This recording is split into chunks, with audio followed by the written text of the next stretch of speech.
Now, your staff appear to have a somewhat lax attitude towards punctuality. There's been a funeral. Lyndon Cullen, I'm aware. It overran. An excuse is an admission of failure. I'm not making excuses. I would be. I'd be wanting to explain why 15 members of my staff have been AWOL for the last hour and a half. 17. Of course, let's not forget the 2 porters who spotted an opportunity to skive. Mr. Cullen was a popular member of staff. They always are. You seldom read a scathing obituary, do you? I don't mean to be rude, but who are you and what are you doing in my office? They haven't told you yet. Told me what? Please, don't let me interrupt. It's my dad. He needs help. Who's this consultant? Mrs. Beecham. Then I suggest you wait for her. My dad's in pain. Real pain. Mrs. Beecham doesn't have a clue what she's talking about. She's done like 15 tests on my dad already, and all she can give me is wait and see. So don't you tell me to wait. I'm done waiting.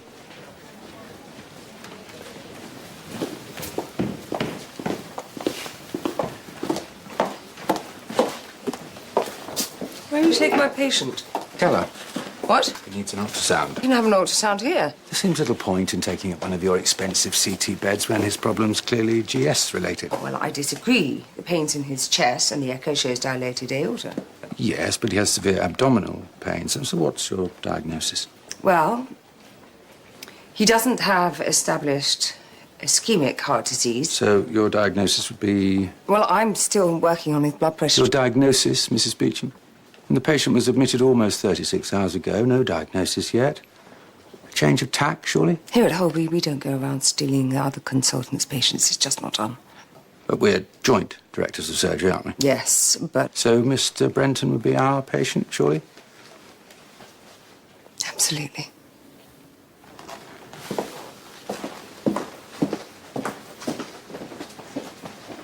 Okay, so I just need you to sign here and here, and I'll arrange for one of our porters to transfer Miss Marquez down to Holby Care as soon as. Thank you. I believe you summoned me? Yes, Mr. Hanssen and Ms. Robinson. She's having one of her clients transferred to one of our private rooms in Holby Care. You're not happy with the care she's being given here on Darwin Ward? I don't like your doctor's attitude. Oh, you don't? Well, she needs a C-section now. They need to get that baby out of her. I do apologise. I didn't realise you were an obstetrician. I'm a lawyer specializing in litigation. Of course you are. She is putting that baby's life at risk. Anyone can see that. Surgeons only cut when they have to. You think if you flash your gold card at Mr. Spence here, he'll have your friend sliced open at your say-so? She has a mitral stenosis. This is a cardiothoracic ward. If you have any real interest in your friend's well-being, you'll leave her where she is. Mr. Spence. I know you love your little toy shop downstairs, but it doesn't exist just so you can fleece vulnerable patients. Wait a minute. It's not about fleecing anyone. It's about patient choice. A patient with a heart condition should be on a heart ward. If you want to make money by stiffing bottom feeders, then I suggest you stick to Botox and breasts. Might rather suit you.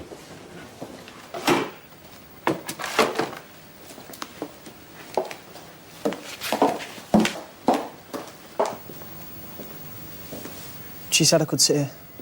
Who did? Sister Jackson. Got to do my homework somewhere, don't I? Golden ratio, eh? Yeah, total waste of time. It's supposed to be art history, not maths. You don't believe there's an overlap? Nah. No such thing as perfect proportion? Beauty's in the eye of the beholder. The Great Mosque of Karun, the Great Pyramid of Giza, Da Vinci's Vitruvian Man, the human body. Coincidence. No such thing. Of course there is. People just want to find a pattern in everything. Why? Because they're scared of the chaos. They need everything to make sense. Do you always work at night? It's the only time we get any peace, when he's asleep. Then it's like everything's, I don't know, normal, whatever that means. And to what use do you intend to put all this studying? University? Waste of time. Why do you say that? Well, I thought about it for like 5 minutes. But the teacher said I should. And if your father wasn't ill? It won't make no difference. It's got nothing to do with that. It's become secondary progressive, hasn't it? What makes you think that? Because it's obvious. The migraines, the flashes in front of his eyes, the coughing like he's going to combust, the going crazy mad for no reason. Hasn't always had a temper? Just lately. thank you. For what? Get on with your homework.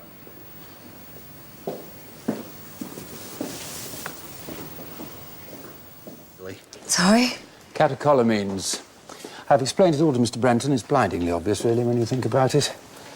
I feel a little ashamed, don't you? Pheochromocytoma. Textbook. Of course. So, what can you do? What's the treatment? Well, There's a procedure. Mr. Hanssen, can I have a word, please? One moment, Mrs. Beecham, please. We've a slot in theatre this morning. We can call your son. No. Don't. Not till after, if that's all right. Yes, you must be so proud of your son. Turning down a chance to go to university just to look after you. Smart move. University? Or Dill? I don't think so. I mean, Dylan's not the sharpest pencil in the box. He takes after his father in that respect. And he says his grades are lousy. I'm not convinced your son's been telling you the whole truth. Mr. Hanssen, if you wouldn't mind. Question is he even fit for surgery? The neuro and physio specialists seem to think so. Mr. Griffin, perfect timing. You could be arbitrator. For what? Pheochromocytoma on the adrenal gland, which has attached itself to the diaphragm. It's there. Uh-huh. Mrs. Beecham wants to do keyhole through the chest. Whereas Mr. Hanssen wants to slice and dice, despite the fact the patient has MS. Well, if this were my patient, given the position of the tumour, I would suggest that you and I operated together. Well, that's our answer. A CTGS collaboration, except, of course, unfortunately, you're currently off games, so I'll have to take your place. See you on the ice. Never thought of upgrading to cardiothoracics? Upgrading? Why do so many CT surgeons have this delusional God complex? The heart is a major organ in the body, ergo. The heart likes to think it's the body's major organ, while the kidneys just get quietly on with their work, filtering out poison, allowing the body to function at its maximum capability. They're efficient, beautifully designed, and they don't have to shout about it. But you can lose a kidney if the heart stops beating. Hack off a piece of kidney, it'll just grow back, whereas once the heart's kaput, just a useless lump of tissue. And of course you can replace a faulty heart with a machine the size of a cigarette packet.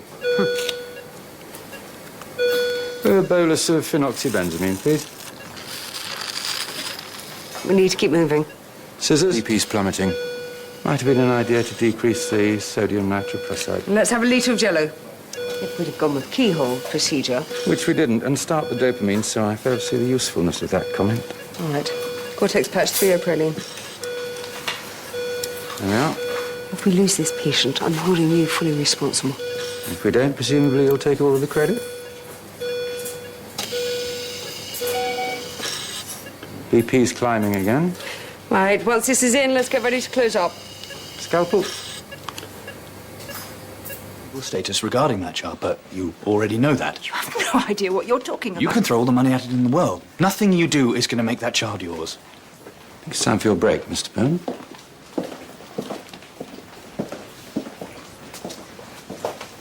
In conclusion, my vision for Holby City General uses the Gibson Endowment to make us one of the most progressive and forward-thinking units of its kind in Europe. Now I know I can rely on your support. You know me, you know how I operate, and you can trust me to deliver. Okay, thank you. I don't know if anybody's got any questions.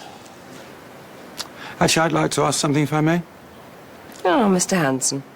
I think your vision is wonderful. I think it's utopian. I think the only thing missing, really, is a river of honey and unicorns cavorting wildly through the hospital grounds. Actually, Mr. Hanssen, it's a fully working, fully costed proposal. Yes, for a hospital that hasn't taken $1.5 million brokerage in working capital from the SHA to plug their deficit. Or perhaps in a year where the Department of Health hasn't reduced tariff by 3%. I mean, if this was 1994, then I'd say bring it on, but after all, who couldn't use another MRI scanner?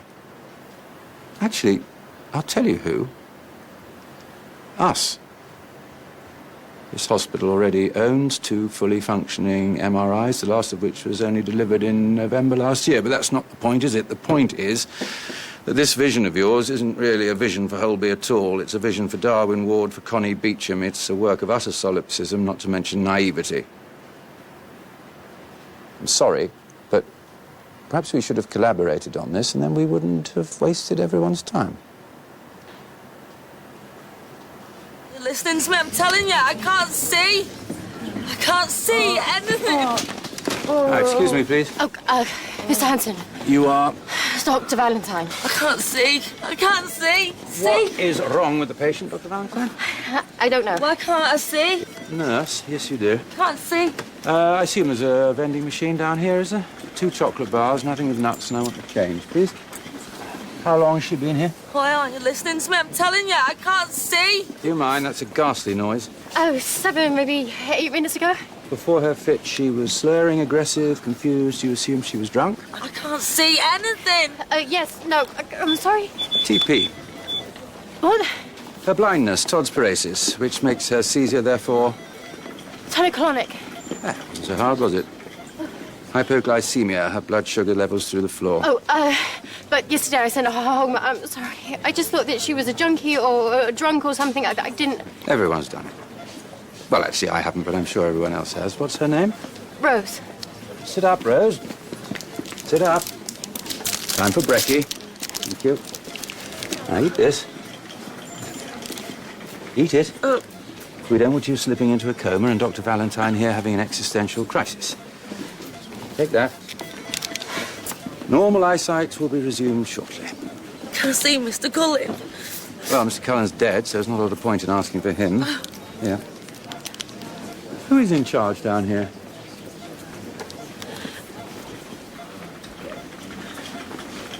I don't know.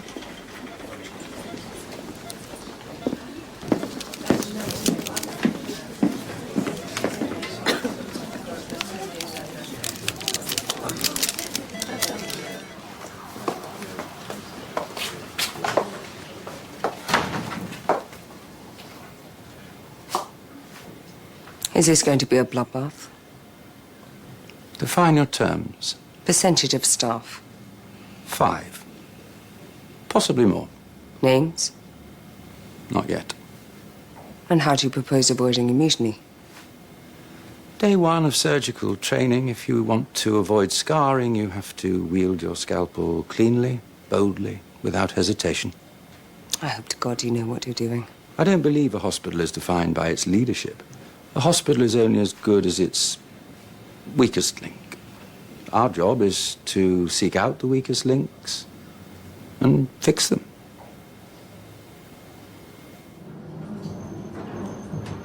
So you're happy with the lineup?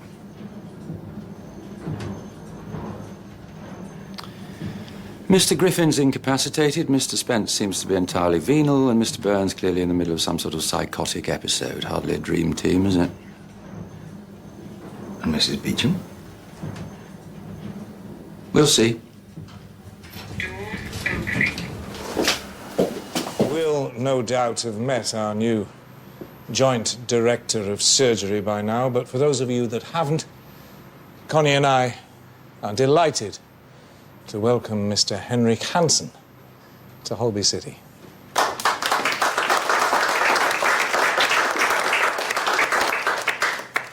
Most of you are intelligent people. You read the newspapers. You're aware that we're in the middle of a sea change. We can't afford to bury our heads in the sand any longer. As director of surgery, I will always tell you the truth. And the truth is that there are going to be some tough times ahead, some tough decisions will have to be made. Some people will be losing their jobs. As the first step towards getting the hospital back on track, Mr. Spence has volunteered to be the new consultant on AAU, taking the place of the late Mr. Cullen. Leaving the past behind is difficult. It can be bewildering, frightening even, but it's also vital. It's what keeps us alive. So we must look to the future. We must move forwards. It isn't going to be easy, but it's time for a change.